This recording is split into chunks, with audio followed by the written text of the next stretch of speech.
to our final live Q&A session as part of the Tunisian Crochet Summit.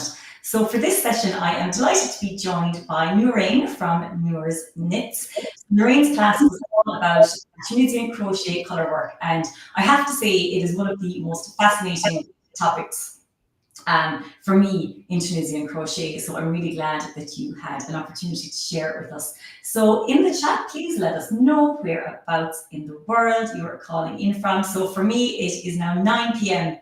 in the evening. So I am getting to the final stages of my day. So Noorain, would you like to introduce yourself and tell us a little bit about your design, business, and how you got started with Tunisian crochet? Hello, everyone. Thanks so much for joining. I am obsessed with Tunisian crochet. I'm Noorain. If you've never seen any of my work, I'm the Tunisian crochet designer behind Noors Knits, and I mainly share Tunisian crochet patterns for women, children in the home. I initially started off, like a lot of us, with an Etsy shop selling finished items. I started when my son was like 1 year old, when he was a 1 year old, and I just wanted to kind of spend more time with him. So I focused on an Etsy shop, and I had no idea about this whole world of designing, that there was this whole other world. And then like a few years down the road after I started that shop, I got to see a lot of different designers. I met a lot of different designers via Instagram, and then it just kind of evolved from there. I became a designer. I started sharing tutorials on YouTube. So I have my own YouTube channel. I share free patterns and paid patterns. I have patterns on Etsy, Ravelry, a lot of different platforms, even Lovecrafts and Ribbler. Ribbler, I'm still kind of getting used to. There's only a few on there. But that's kind of how I started and what I share. And I'm so happy about this Tunisian Crochet Summit because I want everyone to be on the Tunisian trade and just kind of know about Tunisian crochet. I think it's gaining popularity. It's been gaining popularity over like the past couple of years. I feel like I'm sure like it's an older craft, but now it's like re-emerging. And I'm so happy to be sharing about color work because there's just so much in Tunisian crochet that has to do with color work. There's so many different ways to do it. And I have a few colorwork designs. I have another one in progress that I shared about today, but I'm so happy to be here. Let us know if you have any questions. I'll pass it back to Sarah if she has anything else to add. Yeah. So I'm just looking at all the places that we have people checking in from. So they're all over the world. So we have some people in Austin, New York, UK, Florida, South Africa. Oh my goodness, it's great. Yeah, I'm so happy to get to spend a little bit of time with you. So yeah, for me, I think what made me fall in love with Tunisian crochet was when I saw the Tunisian simple stitch worked in two colors. So with one color on the forward pass and one on the return pass. And I just thought, oh my God, that is so beautiful. It looks like it's woven. You cannot get that effect with regular crochet unless you want to do some kind of really complicated color changing. And I just thought it was absolutely amazing. So I think for me, yeah, for sure, the color work is one of the best things that we have with this craft. So if you have any questions at all for Noorain, she knows everything there is to know about color work and Tunisian crochet. So please do ask them. And I do have some questions, Noorain, from people that submitted them earlier. So I'm going to go ahead and start with some of those, if that is okay. Sure, so, Carrie asks, what is the best method to weave away tails invisibly with Tunisian color blocking? So I guess she's talking about if you're doing some kind of intarsia or you're changing colors kind of in the middle of the row. So I haven't really, like I usually just do the regular, the way I weave them in is in the back. I do sort of like a round going up and then down and then again through the same stitches. But if you, because I know with like crochet, you have the option of just kind of like working them in as you go. But with Tunisian crochet, I haven't really tried that out, but I would say the most sense, it would make the most sense to do that with a Tunisian knit stitch project, because with the knit stitch, you're going into the back and, you know, like you're working that way. But I don't know if you know of any other ways to weave in ends that would kind of be invisible, sort of. Yeah, we were talking about this with Sarah from SEK Handmade earlier as well, and I said I kind of do the same thing as with regular crochet, and that sometimes it's easier with Tunisian because the fabric is a little bit thicker, so you have plenty of space to kind of hide those ends at the back. The only extra thing that she added, which was a good point that I didn't think of, was to make sure that you are weaving your end in to the same color. So if you have block of color that's red, weave in your red end there, and then if you have something white, you weave in your white end. That's a really good tip, yeah, because sometimes you just get like lazy and you want to finish up the project quickly, and then you just, you know. But yeah, definitely weave into the same color so it doesn't show on the. Weaving in general, it's hard to get it completely. Yeah. And that's not just for Tunisian, it's for all crochet, isn't it? So yeah, nobody loves the end. Yeah. All right, so Ray has a question here. So she's asking, what is your method for choosing colors? So I love this. I talked a little bit about this in the session, but basically I look to Pinterest. Pinterest is a really great resource to use. It's not just for pinning recipes and things like that, or like stitches, but even to just get inspiration, color inspiration, like what works good together. You know, if there's a certain, like if you're doing a seasonal project and you're looking at like a, you know, a fall project, or you're looking at a spring project, if you literally just type in like fall fashion, spring fashion, you'll get to see some of the colors that would look good together. Even if you're not making like a, you know, fashion, like a garment or something, even if you're working on like a bag or an accessory, that's a really great place to start, I think. Pinterest is amazing. And it's a free resource. You just, you know, type in like keywords and it'll give you really great like combinations. It'll give you like palettes. I think that's a great place to start when you're looking at colors. Yeah, absolutely right. And I know I'm a bit impatient, and usually I don't want to do any of the pre-work, so don't want to make the gauge swatch, don't want to go to the bother of making a mood board, just want to get started. But any time that I take time to actually do the setup work and put a little bit of effort into the start, it always turns out way better. Because I think you're right about the mood boards. If you can see how the colors are going to look together, and even if you can get something similar that's not crochet at all, but you have a picture of it, it just gives you a good idea. Exactly. Yeah. And like I prefer, like I've been preferring like contrast colors when I'm doing work, just to like showcase the stitches better, showcase the textures. I think it really does a good job doing that when you do contrasting colors. So and I think Tunisian as well is that you can create this lovely gradient. So if you have two colors, it's really nice to just start off at the top of one and then do your two-tone where you're having forward pass in one color, the return in another, and then you can kind of fade in to the second color. So that's a really nice effect, I think, that you can get, isn't it, with Tunisian?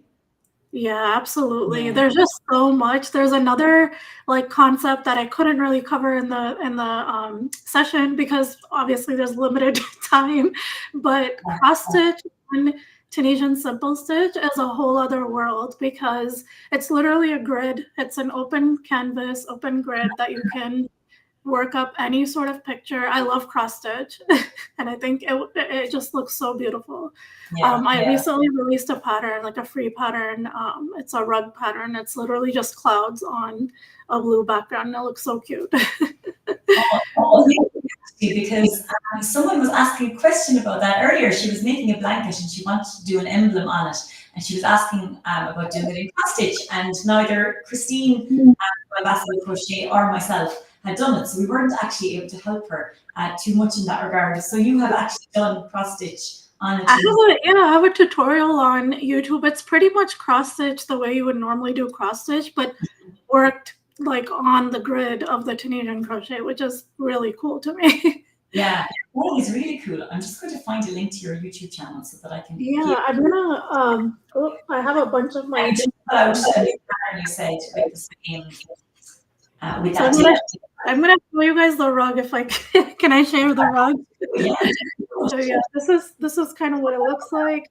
Honestly, it's kind of small, but you can make it bigger by just adding more stitches. So it's literally just a canvas.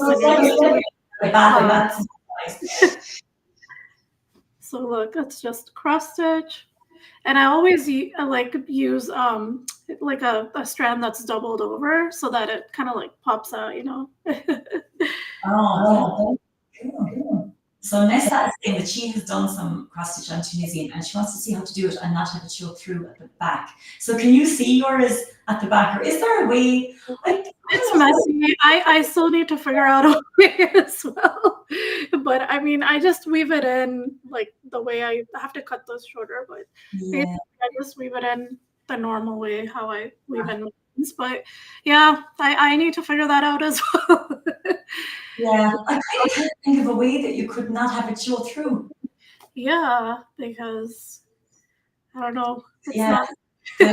It's kind of hard with cross stitch. Yeah. Yeah.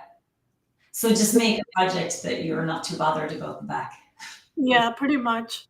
Or you could just add like another layer on the back. That's sometimes what I. Yeah, that's an option. It would be really nice for a pillow or something, wouldn't it? Where you're going to cover it. Yeah, absolutely. Oh, that's great. Okay, I'm glad we were able to link to your channel to show how to do that. So that's super helpful.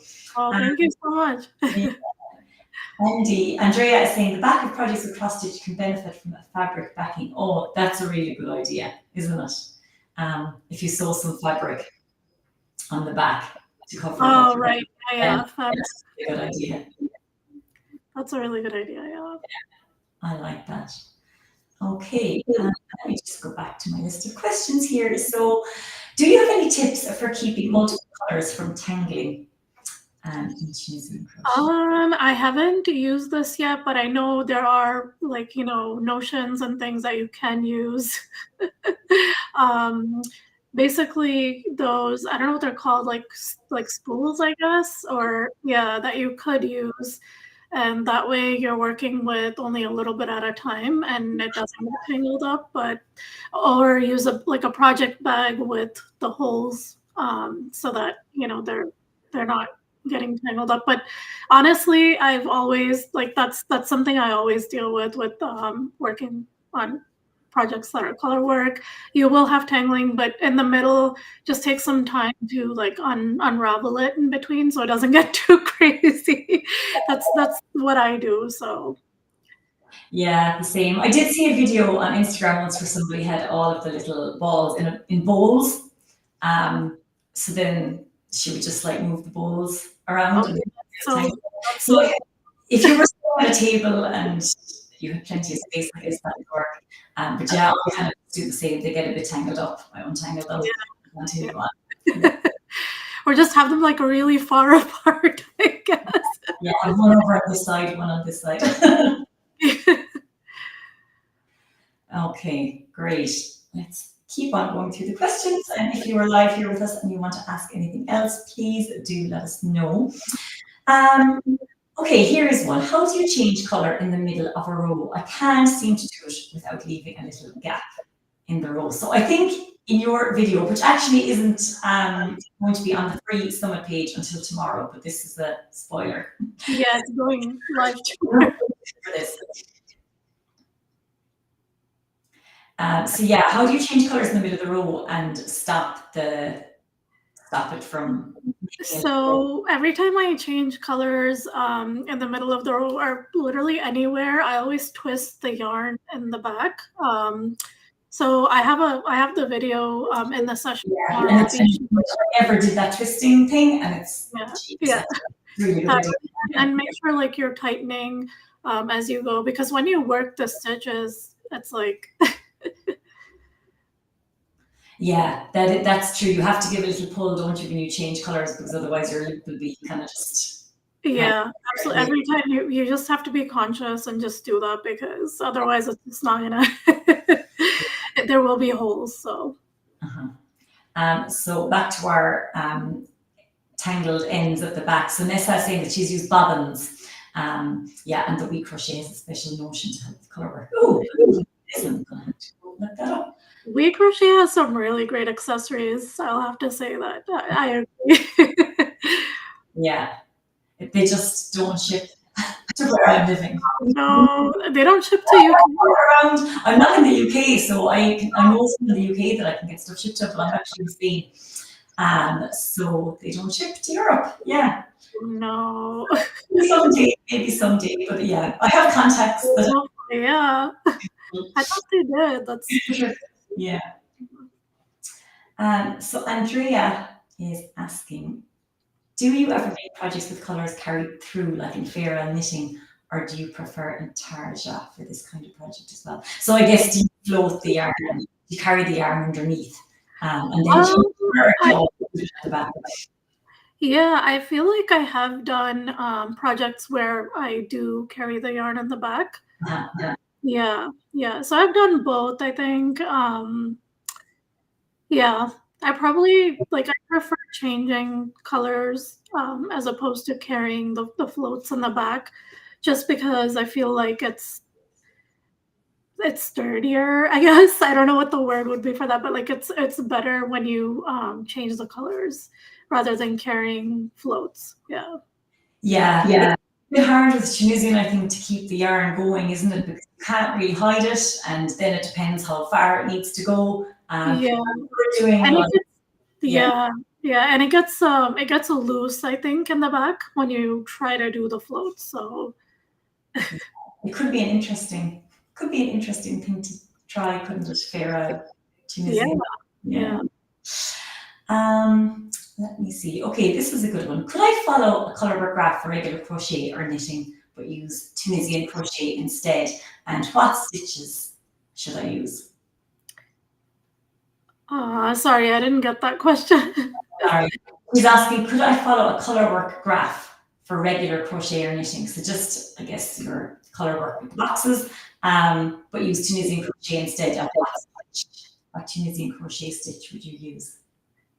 I think, like, I would say you can do that with Tunisian simple stitch. I think it would be the best way to go about that. I think it's possible, but you just have to be mindful when you're doing your return pass, basically, that you're switching the colors as you go. Yes. Yeah, so you have two color changes, don't you? You have to do one on the forward pass and then do the exact same on the return pass to make it look, like the graph. But yeah, I think there's no reason you couldn't follow any colorwork graph because the Tunisian simple stitch is pretty square. Yeah. So I think that would work. I think that would work really well. Yeah, absolutely. Yeah.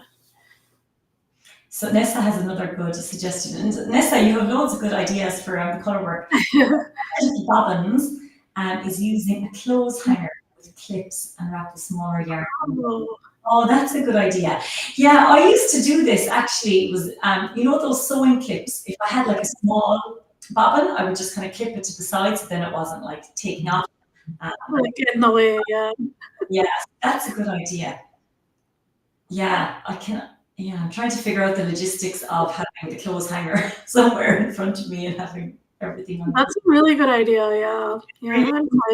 I'm gonna have to try all these ideas. Let's start a new colorwork project just for that. Yeah, maybe we've been suffering with tangled for too long. We don't need to anymore. So Elaine is saying that she has done Farah on Tunisian crochet and it was more complicated than regular because of the two passes. Yeah, I'd imagine it would if you're doing loads of color changes. It's going to be a bit tricky to have to do it twice, isn't it? It just looks so beautiful. Like in the end, it's worth it. Yeah. You have contributed to the VIP pass is beautiful, and it I think it's probably a really good introductory project for colorwork. Do you have it actually there? Yeah, I was gonna ask you if you can show it. Yeah, show it, of course. Oh my goodness. So this is the Snowscape scarf that I designed in collaboration with Hobie a couple of months ago, I think end of last year. And it's just so pretty. I fell in love with this yarn. It's called Pearly Haze. And I used the Tunisian knit stitch. And I did a poll and everything, if I should do color blocking or do like stripe work. And I got like a response, but I still went with, I think people wanted stripe work. And I still went with both because I couldn't decide and I just loved how it looked. So I did one side, it's like a color block, and then there's fringe on there. And then the other side is just stripe work, and it's like basic. But you have the best of both worlds. It's like a bold statement scarf, which I really, yeah. Yeah, I think it would be a really good pattern for someone who hasn't done any Tunisian crochet color work. Yeah, but it's not too complicated, and yeah, I think that's and it looks knit, so that's the best part. So Elaine is saying that she didn't twist the yarn when changing color, or there weren't any holes to Tunisian knit stitch. Maybe certain stitches will create holes if they are twisted. Yeah, maybe it's more Tunisian simple stitch, because I guess with the knit stitch you're going right into the middle, aren't you? So maybe there's less. And I feel like the knit stitch is a little tighter than the other stitches. Yeah. Right. All right, thanks, Elaine. I'm glad that we have so many people here that are so knowledgeable about all this. It's wonderful. Yeah. Well, Elaine, I think you had asked a question actually about changing color barrel, and we've gone through all of that. So this is one that we kind of have discussed as well, but I have seen Tunisian crochet projects look like they have a gradient effect. How is this done? So this is our two-tone rose, I guess. Yeah. Working the forward pass in a different color and the return pass. I just recently, I guess, started doing it. I've been seeing it everywhere, and then I gave it a try, and I'm like, this is absolutely amazing. It looks beautiful. Now, I've only ever tried it with the Tunisian simple stitch. Have you ever tried that effect with other stitches, and does it look different, or? I haven't, but I believe it would look different. Like imagine honeycomb stitch, or the knit stitch. I think it would. Yeah. That could be worth a try. It sounds like it would be really nice. Yeah, it would look really pretty.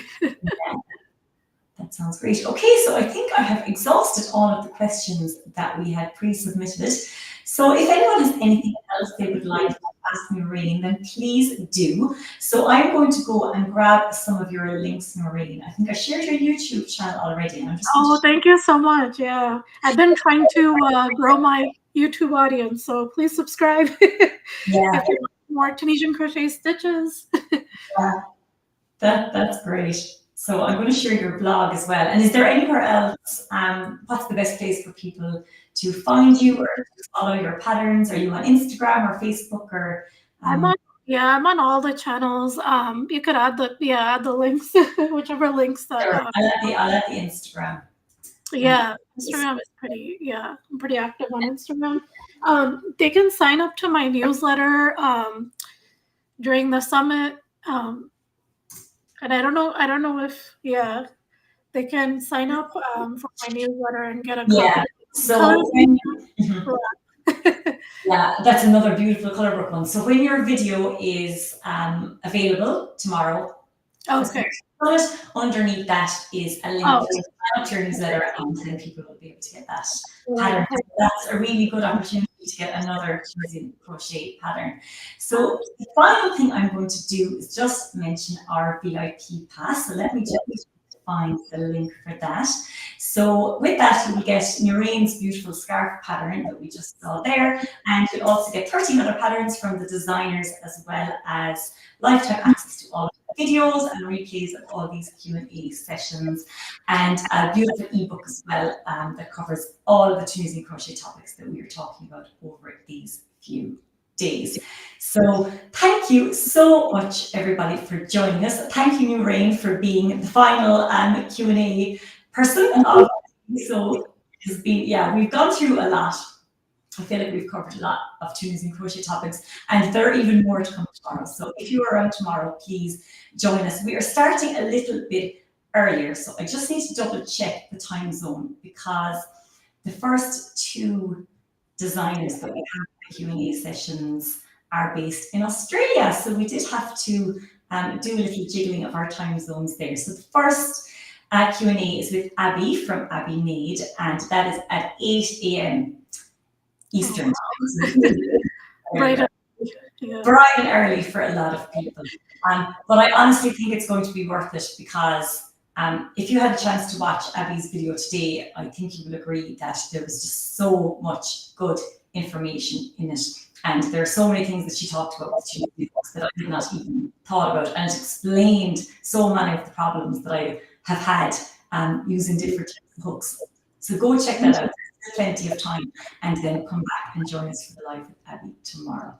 So, okay, I will leave it there. Noorain, thank you so much for joining us and for contributing to the summit. It has been really Thanks so much for having me. Is there one last thing I can share before we head off? This is a sneak peek of my next project, and I will be looking for testers. I haven't done testers in like a really long time, so I just wanted to put it out there. It's going to be a triangle shawl, and I love how it's working up so far. So learn color work tomorrow. Yeah, so watch the news video tomorrow, and then you have an exclusive preview of her new pattern. Follow along with the development of this next design. I hope you guys watch tomorrow and join in on the colorwork fun. I'd say after this, there'll be lots of people watching tomorrow for sure. All right. Thank you so much, Noorain, and take care, everybody. See you tomorrow.